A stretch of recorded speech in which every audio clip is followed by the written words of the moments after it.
ناظرین آداب، میں ہوں خالد شہباز، آپ دیکھ رہے ہیں گواہ نیوز۔ ملک کی سیاست بدل رہی ہے، مسلمانوں کو تباہ کرنے والی طاقتیں بکھرنے لگی ہیں۔ مودی یوگی اختلافات میں شدت پیدا ہو گئی ہے۔ یوپی میں یوگی کے خلاف B J P M L As میں ناراضگی کی لہر کے پیش نظر انہیں دہلی طلب کیا گیا ہے، جہاں وہ مودی اور شاہ سے ملاقات کریں گے۔ اطلاعات کے مطابق آر ایس ایس بھی مودی سے ناراض ہے، جس سے یوگی کیمپ کو تقویت مل رہی ہے۔ یوگی نے اتر پردیش میں اپنے تمام ہورڈنگز بینرز سے مودی کی تصویر ہٹا دی۔ ٹویٹر ہینڈل سے بھی فوٹو غائب ہو چکی ہے۔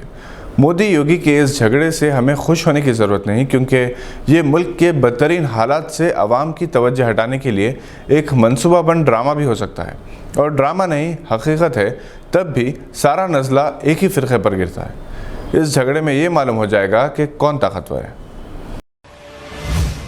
مسلم ورلڈ لیگ کے زیر اہتمام مکہ مکرمہ میں افغانستان میں امن اعلامیہ کانفرنس آج 10 جون کو ہونے والی ہے، جس کی میزبان حکومت سعودی عرب ہے۔ افغانستان کے مختلف گروپس پاکستان کے نمائندے اس میں شرکت کریں گے۔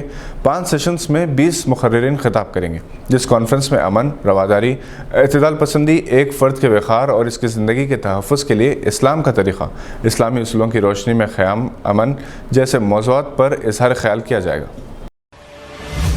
ہندوستان میں غریب اور اوسط طبقے کے مسلمانوں میں تعلیمی انقلاب کے نقیب بیدر کے شاہین گروپ نے کووڈ سے معاشی طور پر تباہ حال طبقے کے بچوں کی تعلیم کو متاثر ہوئے بغیر جاری رکھنے کے لیے شاہین کیئرز کا آغاز کیا۔ اس پروگرامز کے تحت تمام مذاہب کی عبادت گاہوں کے ذمہ داروں کو انوالو کیا جائے گا کہ وہ اپنے اپنے طور پر ایک مستحق طالب علم کے 40% فیس کا انتظام کریں۔ شاہین کیئرز 60% فیس اپنے طور پر ادا کرے گی اور اس طالب کے تعلیمی خواب کو پورا کرے گی۔ ڈاکٹر ایم خدیر بانی شاہین گروپ نے آج ایک ورچوئل پریس کانفرنس سے خطاب کرتے ہوئے اعلان کیا۔ جناب سے تنویر احمد، ڈائریکٹر شاہین کیڈز نے اس پروجیکٹ پر روشنی ڈالی۔ ایک سوال کے جواب میں ڈاکٹر خدیر نے بتایا کہ شاہین گروپ، جس نے اب تک 1900 ڈاکٹرز اپنے ادارے سے ملک کو قوم کو دیے ہیں، ملٹی اسپیشلٹی ہاسپٹلز بھی قائم کرے گی۔ شاہین گروپ آف انسٹیٹیوشن کی طرف سے ایک بہت ہی خصوصی پروگرام شروع کیا گیا ہے، اور یہ پروگرام کا نام ہے شاہین کیئرز، یعنی Shaheen community aid and response for educational support. حکومت تلنگانہ نے کووڈ ویکسینیشن کے ضمن میں ایک اہم اقدام کے طور پر اعلیٰ تعلیم کے حصول کے لیے بیرون ملک سفر کرنے والے طلباء و طالبات کے لیے کووڈ ٹیکہ اندازی کے پروگرام کا آغاز کیا، جو 7 جون 2021 سے جاری ہے۔ حیدرآباد کے institute of preventive medicine, international health vaccination centre Narayanguda نزد YMCA چوراہا یہ سہولت دستیاب ہے۔ یہاں روزانہ 700 سے زائد استفادہ کنندگان کو ٹیکے دیے جا رہے ہیں۔ 4 جون سے آن لائن درخواستیں طلب کی گئی تھیں، جبکہ پہلے ہی دن 3000 سے زائد درخواستیں وصول ہوئی۔ بیرون ملک جانے والے اور ٹیکہ کے حصول کے خواہش مند طلباء اور طالبات حکومت تلنگانہ کی ویب سائٹ کے ذریعے رجسٹریشن کروا سکتے ہیں۔ ٹیکہ لینے کے موقع پر اصل پاسپورٹ، درست ویزا کاپی اور بیرون ملک یونیورسٹی کے داخلے لیٹر کے ساتھ رکھنا ضروری ہے۔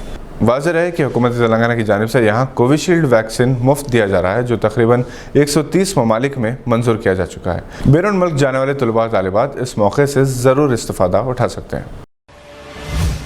ماہرین نے خبردار کیا ہے کہ آنے والے دنوں میں کورونا وائرس بچوں کو متاثر کر سکتا ہے۔ ایسے میں بچوں کو وائرس سے محفوظ رکھنے کے لیے کیا انہیں ماسک کا استعمال انتہائی ضروری ہے؟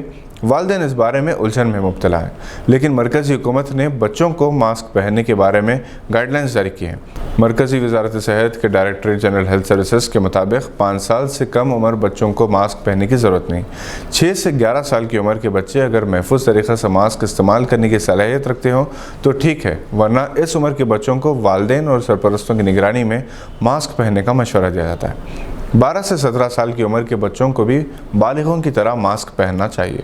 ماسک کا استعمال کرتے ہوئے صابن یا سینیٹائزر سے ہاتھ دھونا لازمی ہے، جبکہ ایمز کے ڈائریکٹر رندیپ گلیریا نے کہا کہ یہ بچوں کے متاثر ہونے کی خبریں درست نہیں، کیونکہ ابھی تک اس کا کوئی ثبوت نہیں ملا۔ World cup test cricket championship 8 جون سے شروع ہونے والے فائنل میں نیوزی لینڈ کے خلاف ہندوستان کے میچ میں اب حیدرآباد سے تعلق رکھنے والے بولر محمد سراج کو کلیدی اہمیت حاصل ہو گئی، جبکہ ٹیم مینجمنٹ ان کی فٹنس پر خصوصی توجہ دے رہی ہے۔ وراٹ کوہلی سراج کو 11 کھلاڑیوں میں شامل کرنے کا اندرونی طور پر اشارہ دے چکے ہیں۔ ایشانت شرما کو آرام دیا جا سکتا ہے۔ محمد سراج کافی دیر تک بولنگ کر سکتے ہیں اور ان کا جوش اور ولولہ قابل تعریف ہے۔ گواسکر، کپل دیو جیسے عظیم کھلاڑیوں نے محمد سراج کی تعریف کی ہے۔